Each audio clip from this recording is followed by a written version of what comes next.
everyone, it's me, Teresa, and I'm just driving home from Wawa today because we went and got newspaper, a treat for my little man, and Starbucks for myself. And I was coming out of Wawa when I was coming out of there, to go home because this is what I do sometimes. I'm driving right now, by the way, so I'm not looking at the camera. There was this homeless woman outside asking me for help, like something. I'm like, I would love to help you. I love to help you more than anything, but right now I'm trying to do everything I can for my son and me. I'm a full-time mom. I'm a full-time student. I'm a full-time entrepreneur. And it's like, you might have some excuses about why you don't want to join this business, why you can't join this business. Yeah, it's $99 to join. That's what I thought. Like, this was $99. It can't be that bad, right? And I know the economy is not doing so well. I've been out there. I was looking for jobs for a while there before I started school, become a pharmacy technician, and it was just amazing because I was like, this is insane. And that's my son, by the way. And it's like 61 degrees right now here in Virginia, and it's not that horrible. It really isn't. But while I was, driving down the street, I saw this homeless woman. I was like, wow, that's crazy, that's horrible that this woman who could not be any older than my mom and my Aunt Linda, she's homeless. What did she do to get there, was she a wino? Was she a wino? Was she a drunk? Did she do drugs? You don't know anyone's story, just putting that out there, especially during this time of season of need. I want to do everything I can help out those unfortunate than me, because I always have a place to sleep. I have a car. I have a son. I have a wonderful place. I have a wonderful boyfriend. Most people don't even have a family right now this time of year, and the most we can do, instead of giving out gifts, go to a soup kitchen, you know what I mean, and give out, this, once a year. It's only once a year they get this. It's Thanksgiving, they get this meal. Also at Christmas, they get that stuff those time of year. It's amazing, and it's sad, But have you ever went to Soup Kitchen and asked them, what's your story? How did you get there? If you think about it, if it wasn't for this business, and if it wasn't for my ex-boyfriend, it's sad to say, because he was so determined about me getting out of the Navy, and I didn't want to be out of the Navy. I don't want to. I love the Navy, and I still do. But what could have happened to me if I didn't get out of the Navy? I would be in long-term depression. I would probably been to the ARB, which is the Chiefs, which pretty much means staying in front of the DRB is something that you stand in the front of the Chiefs and you get yelled at. You have to say the Sailor's Creed, I'm the United States there, blah, blah, blah, blah. And you stand in front of them and you say this word for word at attention. You can't look at them. You can't, do anything you have to do. You just have to stand there and you have to look at one place on the wall and you have to answer their questions about why you did what you did. And at one point in my life, I did a mock DRB, which is pretty much my senior chief, scaring the hell out of me one time because I wanted to yell at my CS1 Matthews and my CS2 Samuel at one point. And that was my worst point in my life because I was so frustrated. I was just like, so what the heck? Like, why are they doing this to me? It's insane, right? And it's crazy. But then I'm like, you know what? It made me become a better person, a better sailor at one point. But then, people don't always know your story, Just like most people don't know how hard it is to be a female in the military. Most people don't know how hard it is to be a female anywhere, in whatever job you are in. Most people think that us females were not the strongest person in life. And it's insane, I know, right? But, I just want to put this out there that, where would I be, if I didn't get out of the Navy? Where would I be right now?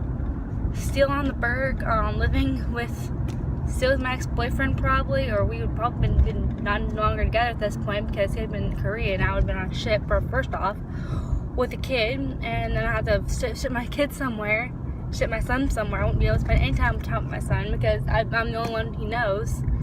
And I haven't been away from my son for more than 9 months. That's deployment time. And that was when he was 2 years old. That's one reason why I got into It Works. I didn't want to be that mom again that couldn't spend time with her family, that couldn't spend time with her son. Every possible second. And now I'm spending the most awesomest times with my son. I'm spending the years that he won't remember, yes, but I will remember them. I'll have pictures on my Facebook. I'll have pictures up everywhere on my phone. He'll be like, wow, Mom, most parents, when he gets older, he'll be like, most parents, Mommy, I want my drink. okay, Alex, give Mommy a minute. He'll be like, wow, Mom, most parents don't have as many photos of us when they were kids. Why do you? I'll have to tell him the sad story. I was a full-time mom, a full-time student, and I was doing my business, and he's like, wow, that's crazy. You did all that for me. I'm like, yes, I did that for you.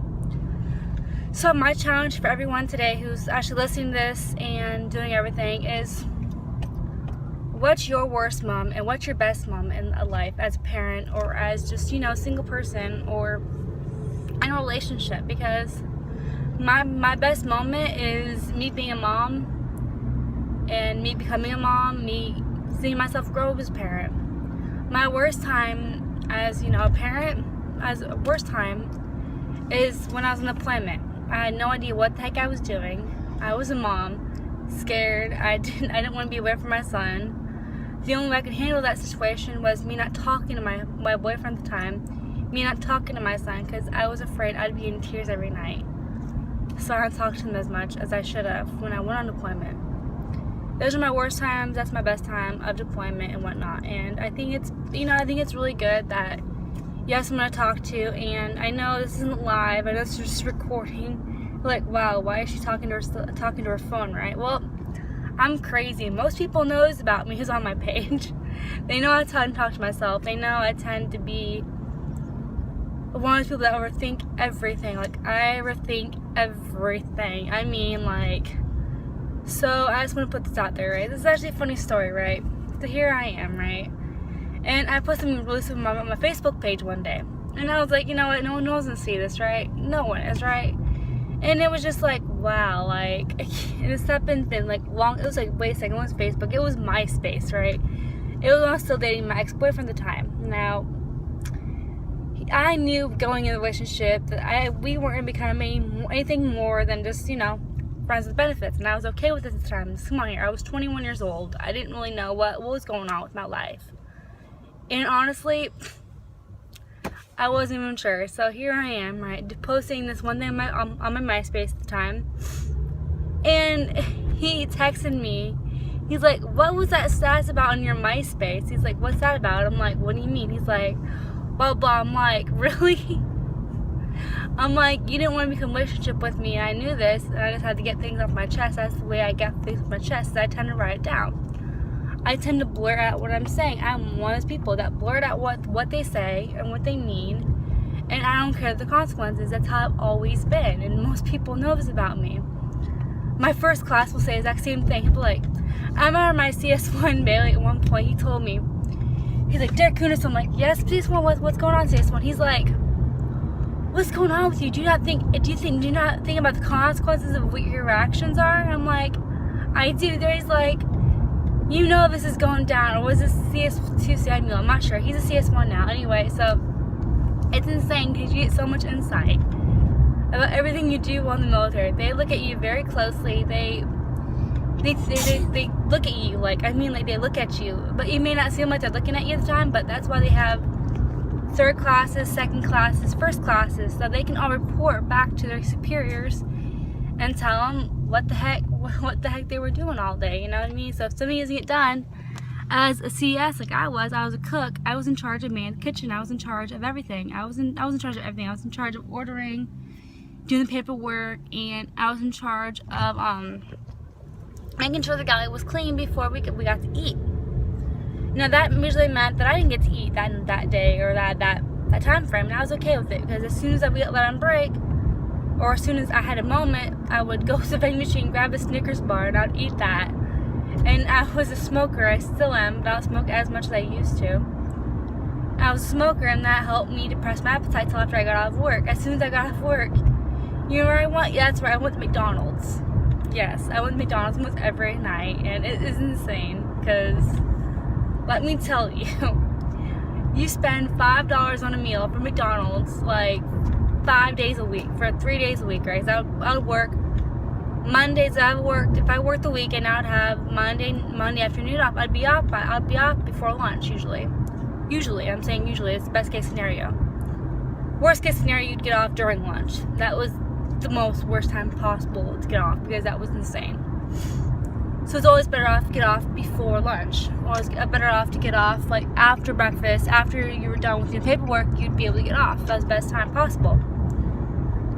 Now I had one of those watches where they didn't care about getting off, or if they did care, they didn't care as much. They didn't want to listen to me. They thought I was stupid. They didn't think I knew what the freak I was doing. Well, they figured out real fast when me and my coworker, me and my coworker Neff, and his nickname, I'm not gonna tell you guys nicknames. It's kind of cruel actually, but me and him, we were on Christmas stand down. We were on a watch together, right? It was me and Neff on one watch. The other watch was these other two, right? These other two knuckleheads. I'm saying this with all due respect now.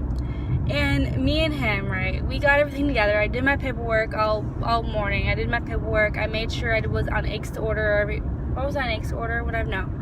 I was on X order every morning so he could get done with everything he needed to do in the back.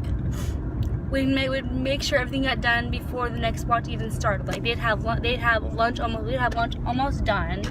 Except for Burger Day. That was the only day we didn't have lunch almost done with Burger Day. We had our salads that we need to get done. We had salad bar get done or whatever, right? And my second class was like, wow, you guys are like freaking amazing. I'm like, we know, like we both have families we need to get to. We both know what we have to get done before we have to leave. Now, it's just insane because most people don't realize this about me, is that when I'm one of those people that when I want to get off if I want to get off a certain time, I will make sure I get off during that time. If I have to yell at boys, if I have to do something, I will make sure I get off at that particular time. Because I am just one of those people. I am a strong-willed, hardcore person that most people don't want to mess with. Now, since I am arriving home right now, I guess I spent like almost 13 minutes talking to you guys, and it's recording, so obviously I was talking to my phone when I was driving, looking like a, crazy person, I guess, which is never fun. It's always insane, right? So that's my story of the day, and I hope you guys like it. And just remember, my challenge for you guys to do is comment below this video and put down your worst moment and your best moment as a person. Thank you. Bye.